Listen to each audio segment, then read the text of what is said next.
opäť cestujem vlakom. Posledné dni sa mi sypú pomedzi prsty a ty ani netušíš, ako veľmi ich túžim chytiť a nájsť ťa v dlani.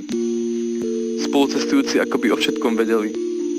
O tom, ako ťa chcem dýchať v plných dávkach, s tebou dookola umierať a žiť ako v rozprávkach. Vstúp mi do pier. Nedokážem sa prestať pozerať na oblohu a ako po nej plávajú tvoje dva zrkadlovo krehké vtáky. Prepletajú sa s každou mojou myšlienkou a ja zabúdam, koľko času uplynulo, odkedy som ťa prvýkrát objatím pýtal: polož mi svoju unavenú tvár na hruď a ja ti budem uspávať behy, jednu po druhej, nezáležia koľko boskov na to utratím.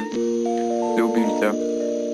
Srdce mám tebou tak preplnené, a že je hlúpe tvrdiť, že je moje. A aj zvyšné pochybnosti utopia sa v hĺbke náručia. Keď sa ti oči plnia plačom, pre každú rezavú slzu som piesok čakajúci na brehu, aby som ju osušil. Žiarujem, ako ti vietor hladí vlasy, žiarujem, ako ťa mesiac v noci stráži, žiarujem pohľadom stroskotaným, si môj celý horizont.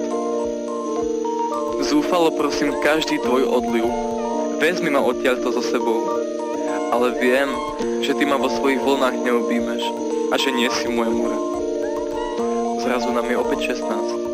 August nás požiera zaživa, ale my sme príliš mladí, aby sme si to všimli. Príliš mladí, aby sme si vedeli chýbať. Koľkokrát sme sa modlili, že láska dokáže niečo zmeniť. Prvý rok na gymnáziu mi žije v kostiach a ich vrzganie ma ešte stále bolí. Pamätám si, ako som sa ti prvýkrát zdôveril s tým, ako veľmi chcem, aby ma mal môj otec rád takého, aký som.